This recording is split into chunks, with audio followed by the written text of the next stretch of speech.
Perkenalkan, nama saya Muhammad Hafidz Alamin. Saya Safa Meilatifah. Saya Denida Kaputri Nabila. Saya Musfik Arifki. Saya Altisya Jenarfema Putri. Saya Nurul Mukaromah. Saya Raden Muhammad Rizky Mubarok. Saya Fairatul Askia.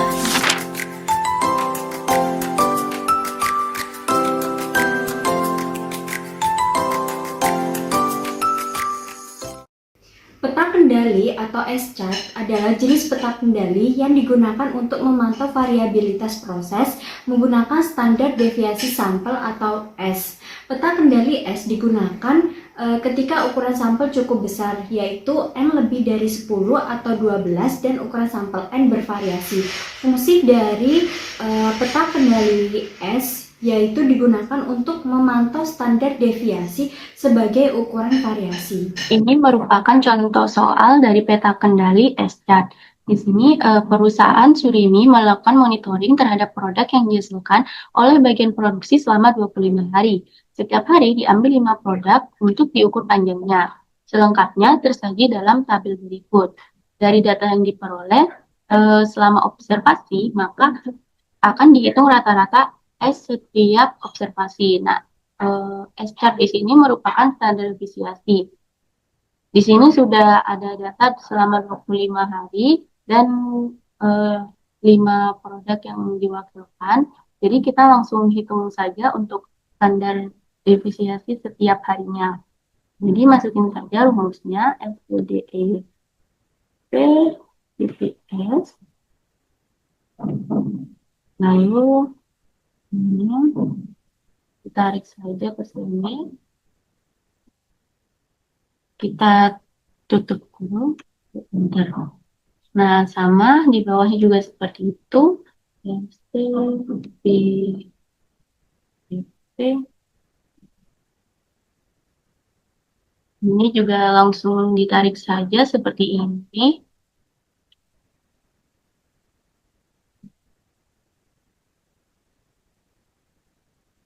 Lalu ditutup seperti ini. Nah, kemudian ditarik saja ke bawah.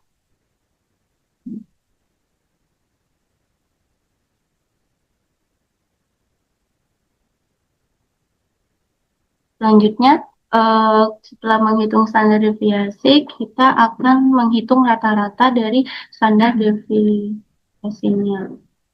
Masukin saja rumusnya F, lalu kita tarik ke bawah. Nah, selanjutnya untuk menghitung upper control limit, lower control limit, dan center line, kita membutuhkan tabular konstan, di mana tabular konstan ini digunakan untuk menghitung batas-batas kontrol pada grafik kontrol S.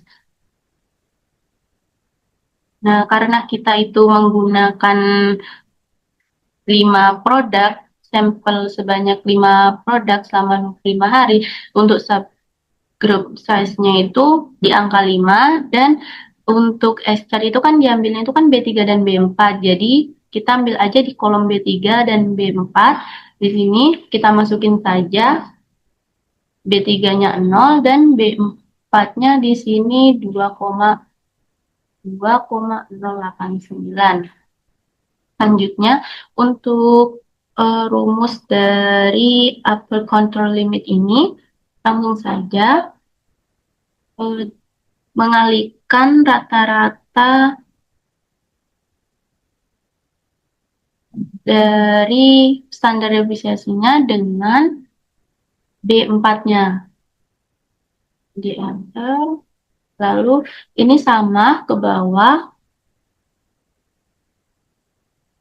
Jadi kita langsung paste aja seperti ini. Nah, lanjut untuk kontrol limitnya, ini diambil dari rata-rata standar deviasinya. Ini juga tinggal di copy aja, lalu kita paste gitu. Ini harusnya bisa ditarik ke bawah ya, cuman karena beda device jadi kita copy saja. Nah, untuk rumus dari lower control limitnya ini juga mengalihkan dari rata-rata standar deviasinya dengan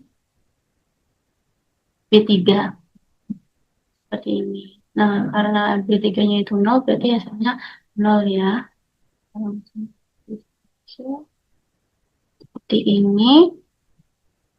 Nah, selanjutnya kita akan membuat grafiknya. Kita ke tampilan ini dulu, lalu kita copy untuk standar deviasinya dan juga upper control limit, center line, sama lower control limitnya. Habis itu kita klik insert, lalu klik grafik yang ini. Maka akan dihasilkan grafik test chart seperti ini. Kita ganti namanya.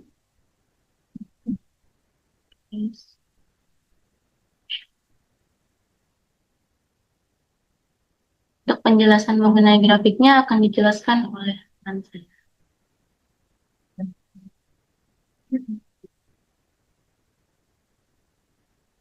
Baik, untuk hasil dari S-chart yang dihasilkan ini, didapatkan hasil bahwa S-chart atau digunakan untuk memantau variasi atau standar deviasi dari panen produk yang dihasilkan selama 25 hari dengan 5 sampel per hari. Garis biru menunjukkan nilai standar deviasi harian atau peringkat buah atau kontrolnya. Dan rata-rata standar deviasi sekitar 1,39. Dan garis oranye itu menunjukkan upper control limit, yaitu batas atas kontrol sekitar 2,9, dan garis oranye bawah atau lower control limit adalah batas bawah kontrol sekitar 0. Dari grafik terlihat bahwa untuk berada dalam batas kendali sekali pada hari keempat batas kontrol menunjukkan adanya variasi khusus atau reseptor yang sebaiknya diselidiki lebih lanjut. Setelah hari keempat, proses kembali stabil dan tidak menunjukkan pola mencurigakan atau threat tertentu, dan secara keseluruhan proses berada dalam kendali statistik. Namun perlu tindakan korektif agar setelah pada hari keempat agar proses tetap stabil dan juga standar.